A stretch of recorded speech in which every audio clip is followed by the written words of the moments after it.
Maqaa Abbaa kan Ilmaa kan Hafuura Qulqulluu Waaqa tokko Ameen. Guyyaa har'aa kana viidiyoo kana keessatti kan waliin barannu, kan waliin ilaallu, gaafiiwwan shakkitoonni taabota irratti kaasaniif deebii laannaa jechuudha. Taabonni mukadhaa hin fayyadu. Taabota maaliif kabajjuu? Taabota maaliif duukaa buutuu?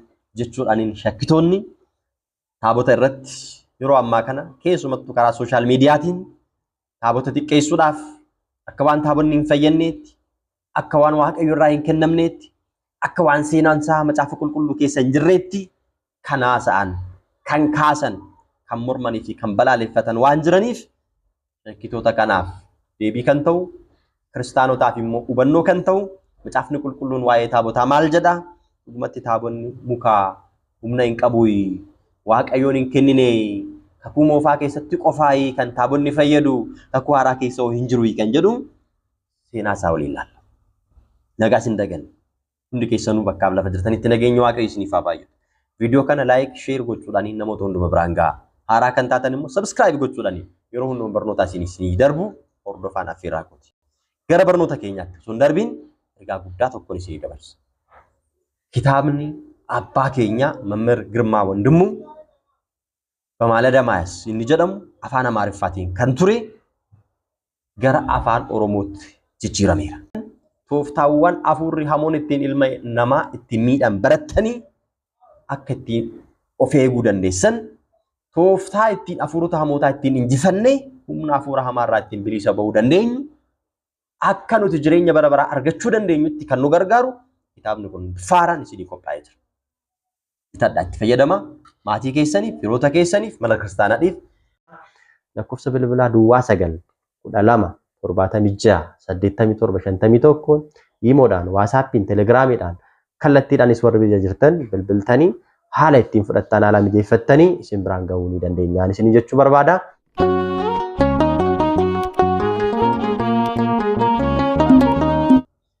Taabonni mukaadha. Maaliif kabajjuu?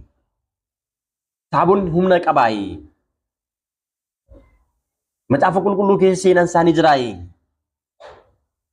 Taabonni kan barbaachisummaan isaa kakuu moofaa keessatti qofaafee amma nu barbaachisu jedhanii kan morman jiru. Kanaaf manni kiristaanaa keenya deebii guutuu qabdi. Jalqaba irratti taabonni maali kan jedhu laata? Taabonni bultoo Waaqayyooti. Abboommii Waaqayyoo kan irratti barreeffame Waaqayyoon jaallatee fedhee barbaadee sabni isaa akka ittiin abboommii isaa itti eeguuf, akka isaan itti bitamee isa duukaa bu'uuf jaallatee Waaqayyotu kenne. Eessatti kenne? Macaafa qulqulluu irratti ragaatu jira. Seera bahuu boqonnaa 24 lakkoofsa 12 irratti Waaqayyo ammas Museedhaan tulluutti ol ba'e, gara kookootti achi turi. Ani immoo taabota fi seera abboommii isaa kan itti sabni koo ittiin gaggeeffamuu danda'u caafee barreesse sitti nan kenna jedheetu Waaqayyoon Musee tulluu Siinaatti ol ba'e. Museenis ajajaa fi abboommii Waaqayyoo kana fudhatee tulluu Siinaatti ol ba'e. Guyyaa 40 fi halkan 40 ni soome. Guyyaa 40 fi halkan 40 booddee immoo Waaqayyoon taabota Tsillaatii irratti abboommii isaa kurnan barreessee sabni kiyya ittiin haa gaggeeffamu jedhee itti kennee jechuudha. Sabni Israa'el gaafa Museen taabota fidee dhufu cubbuu hojjechaa waan turaniif Museen aaree taabota sana irratti darbatee cabsee daagonii xaawootiin waaqni tolfamaan isaan waaqeffachaa jiranis ni barbadaa'e. Isaan booddee Waaqayyoon ammas sabni Israa'el kan ittiin gaggeeffamuu danda'an taabonni deebi'ee akka inni tolfamuuf abboommii ammas deebi'ee Museetti laate. Maalirraa akka tolfamu? Muka irraa akka tolfamuuf Waaqayyotu filate. Egaa waan Waaqayyoon filate, waan Waaqayyoon barbaadeen mormuun sirrii miti jechuun taabotaan mormuu qofa osoo hin ta'in Waaqayyoon mormuudha jechuudha. Taabonni bultoo Waaqayyooti. Taabotaan mormuun immoo bultoo Waaqayyooti. Mormuu jechuun immoo Waaqayyoon mormuudha. Namni Waaqayyoodhaan mormu, namni Waaqayyo irratti ka'u immoo kiristaanummaan isaa eessatti? Namummaan isaa eessatti? Daabiloos Waaqayyoon ni morme, aangoo Waaqayyoo fudhachuu hin barbaade, hin kufe. Yuudaan Waaqayyoon morme, qarshiidhaaf jedhee isa dabarsee gurgure, hin du'e. Kanaafuu warri Waaqayyoodhaan morman eenyutu milkaa'e? Baabiloononni warri jedhaman dirree Saanaa'or irratti Waaqayyoodhaan mormina jedhanii gamoo ijaaranii, piraamidii ijaaranii achirra dhaabbannee Waaqayyo waraana jedhanii hin badani. har'as dhaloonni kun waaqayyoon mormaa kan jiran baduudhaaf taabota waaqayyooti mormuun waaqayyoodhaan mormuudha. Waaqayyoon jaallate fedhee muka laaftorraatii taabonni akka tolfamu barbaade abboommii isaa kenneera. Kan ammoo eessarraa arganna? Achuma seera bahuu boqonnaa 25 lakkoofsa 10 irraa arganna. Saanduqa kakuu dheerinni isaa 2 fi walakkaa, bal'inni isaa 1 fi walakkaa, oleen isaa 1 fi walakkaa ta'u muka laaftorraa tolchaa jedheen Museedhaan fi warra akka Museetti jiraataniif seera kana kenneef.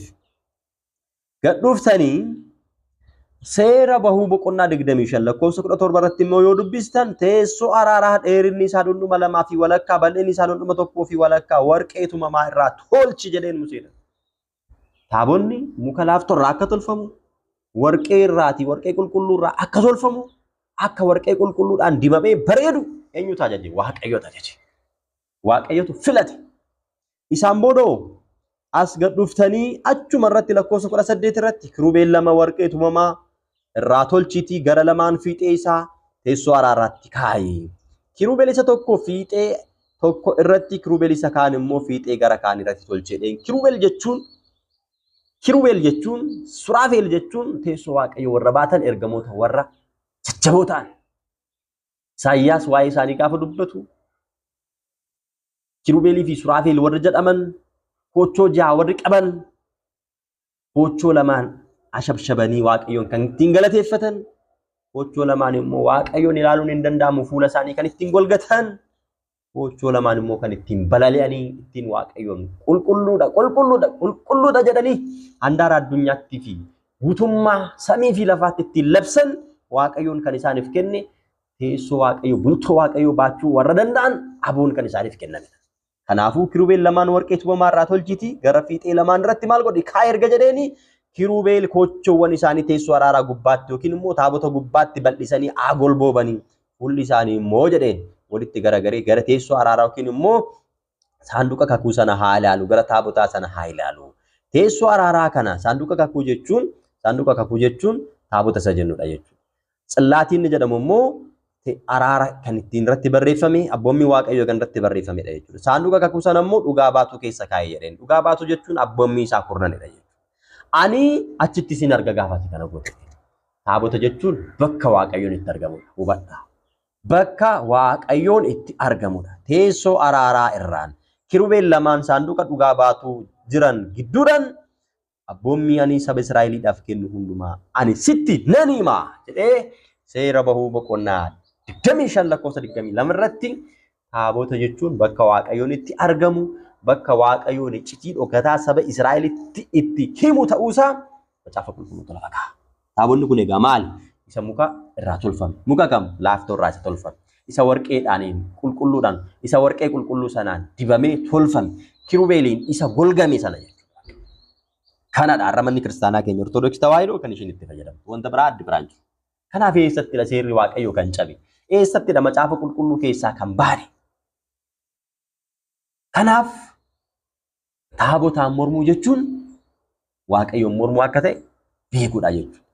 Macaafa qulqulluu keessatti Roomee boqonnaa 8 lakkoofsa 33 irratti qulqulluun Phaawulos erga waaqayyoon akka waan cubbuu hin qabneetti isaan filate eenyutu isaan addeessuu danda'edha. Taabonni egaa maal cubbuun isaa? Waaqayyooti filate. Kan waaqayyoon filate mormuun immoo waaqayyoon mormuu akka ta'e hundumtuu hubachuu qaba jechuudha. Kanaafuu taabonni mukaadhaa warra jedhanii eeyyee mukaadhaa, muka laafturraa tolfame eenyutu akka tolchuuf eeyyame? Waaqayyotu eeyyame. Abboommii waaqayyooti, bultoo waaqayyooti. Waaqayyo ammas ittiin bulee saba Israa'eliin warra isatti amanan ni eebbisa. Mee hubadhaa. Miti taabota abboommii isaa kurnan kan irratti barreeffame miti. Waaqayyoon barbaadee tolchee ofii isaatii kan tolchee saba Israa'eliif kenne, Museedhaaf kenne miti. Warri isatti amananii isa duukaa bu'an Waaqayyoo abboommii isaa eeganii jiraatan, abboommii Waaqayyoo warri eeganii jiraatan dinqiif ajaa'iba adda addaa raawwatanii. Taabonni irra dinqiin hojjetu jedhan. Dinqiin hojjeta Waaqayyoon. Mee jalqaba Waaqayyoon uumamoota adda addaa irra bulee akkamitti akka inni dinqii hojjeta ilaali. Jalqaba uffata Phaawulosin haa ilaalu. Phaawulos yeroo tajaajilaaf deemu bakka adda addaatti gaafa socho'u hin dadhaba hin dafqa. Dafqa isaa kana immoo maarrabiidhaan xaragata. Erga xaragateen booddemmoo namoonni dhukkubsatanii gara isaatti gaafa dhufanii maarrabii sanaan tuqa. Dhukkuba isaanii kamirraayyuu hin fayyu. Hafuura hamaarraas ni fayyu jedha. Ragaan isaa hojii duuka bootaa yookiin hojii ergamootaa boqonnaa 19 lakkoofsa 11 hanga 12tti dubbisa. Waaqayyoon Phaawulosii fi maarrabii Phaawulos keessa bulee dhukkubsattoota fayyisaa ture. Hafuurota hamoota jinnoota baasaa ture jechuudha laala. Dhalli namaa hidhaa cubbuu fi hidhaa daabiloos irraatii maarrabii Phaawulositti hiikamaa ture. Sirriitti qalbeeffadha. Waaqayyoon Phaawulosii fi maarrabii Phaawulos keessa bulee dhukkubsattoota kan fayyisaa ture. Hafuura hamaa kan baasaa ture. Har'a taabota irra bulee dinqii adda addaa agarsiisuu hin danda'u kan jedhuuf in agarsiisa. Eessatti agarsiisira yoo jettan macaafa Saamu'eel tokkoffaa boqonnaa 3 boqonnaa 4 boqonnaa 5 hanga 6tti gaafa dubbistan Filisxeemonni taabota Waaqayyo taabota Tsiyooniin fudhatanii gara biyya isaaniitti galanii xaawotii gubbaa kaanii taabota jala gaafa kaanii xaawotii isaanii daagoon kan jedhamu sana daaraa gootee barbadeessitee humna ishee irratti agarsiisuudhaan kabajaan gara saba Israa'el gara biyya Israa'elitti akka deemtu taasifame. Kun seenaa yoomiyyuu haalamuu hin dandeenye. Har'a maaltu dhufnaan taabota irratti ka'uun dhufu. Warri taabota irratti ka'an kan akka Uzaafa aangoo lubummaa malee warri qabaniyyuu qassafamanii du'aniiru. Har'a maaltu shakkii kana hunda fide. Kan biraa haafuuti. Lafeen raajicha Eelsaayii du'a keessaa kaaseera.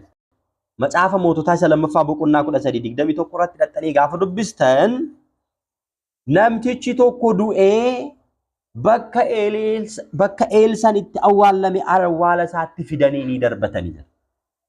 Gaafa achi keessatti darbatan lafeen Eelsaayii namicha du'e kana gaafa tuqu namtichi sun battalumatti ka'ee ol jedhee ni dhaabbatee jedha. Lubbuun isaa asitti deebitee. Sabni Israa'el galaana Eertiraa yeroo ce'an uleen Musee muka taatee osoo jirtuu galaana Eertiraa sana bakka lamatti akka adda citu gamanaaf gamanatti akka gargaddaatti akka dhaabbatu sabni Israa'el immoo lafa gogaarraa akka ce'an diinonni isaanii immoo isaan balleessuuf warri dhufan fardeeniin gaafa isaan hordofan dhufanii gaafatti namaan Museen muka ulee sanaan rukutee jara galaana nyaachisee Israa'eloota immoo baaseera jechuudha. Waaqayyoon ulee Musee kan taate mukacharra bulee saba Israa'eliin rakkoo jalaa baase. Har'as taabota isaarra bulee Waaqayyoon biyya kana eegaa jira, eebbisaa jira. Kan biraa haafuuti.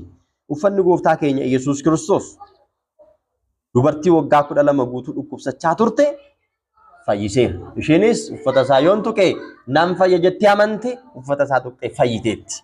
Macaafa qulqulluu irratti Maatiyos boqonnaa 9 lakkoofsa 20 irratti.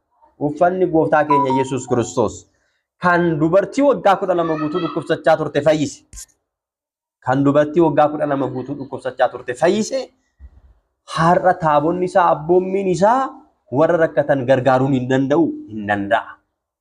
Kana kan shakku egaa shakkaa qofaadha jechuudha. Kan isin ajaa'ibu har'a uummanni Waaqayyoo Ortodoksonni maaliif taabotatti amanu maaliif taabota duukaa bu'u jennee yoo laalle abdii tokko waan qabaniifidha. Dhumarratti waan isinitti abdii tokko waan qaban abdichis maal inni yoo jenne taabonni as lafa qofarra hin jiru samiirra isinii jira. Warri kana hin argine hin hubanne garuu har'a lafa kanarratti taabotaan ni mormu. Maaliif taabotaan mormu? Maal abdatanii taabotaan mormu? Maal abdataniitti wanta Waaqayyoon filate irratti ka'u yoo jettanii bakka sana galuu akka hin dandeenye amantii guutuu qabu.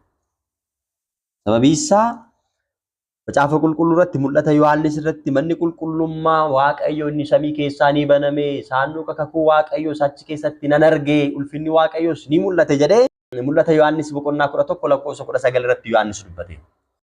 Mana qulqullummaa isaa isa samii sana kan galuu danda'u kan arguus danda'u taabota achi keessas jiru kan arguu danda'u warra asitti hojii gaarummaa hojjetan seeraa fi abboommii isaa kabajanii jiraatan lafarratti wanta Waaqayyoon kabaje warra kabajantu achi gala. Jarroo asitti Waaqayyoodhaan mormaniiru waan ta'eef achi galuu akka hin dandeenye ni beeku. Sababiin isaa gooftaa kan naan jedhan hundumtuu mootummaa kootti hin galanii ani isiniin beeku narraa deemaan isaanii jedhee macaafa qulqulluu irratti inni dubbate waan jiruuf kana waan beekaniif ofii isin galanii namni isa akka hin galle barbaadu.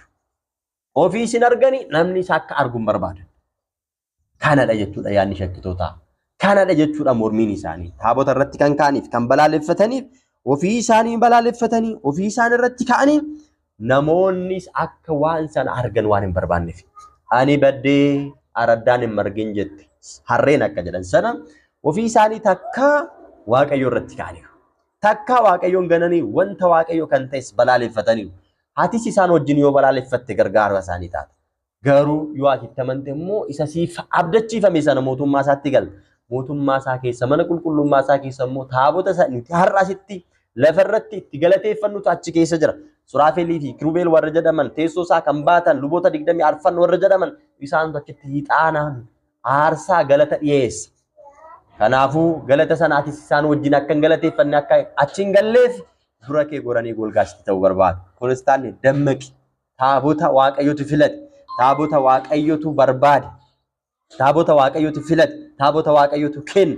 eeyyee taabonni muka uleen Musees muka waaqayyo garuu muka kanarra bulee dinqii fi ajaa'iba isaa raawwateera kanaafuu manni waaqayyo kan beekuu qabdan yaada mormitoota shakkitoon ofii isaanii yaada isaanii duukaa yaada foonummaa isaanii duukaa bu'anii sin dogoggorsiisan irraa bilisa ta'uudhaan waaqayyotti amantanii waaqayyoon duukaa akka buutan waaqayyoon sin gargaaru qophii itti aanu gambiroodhaan hanga walitti deebinutti nagaan tura viidiyoo kana laayik sheer gochuudhaan namoota hundumaa biraan ga'a usbaat liqisa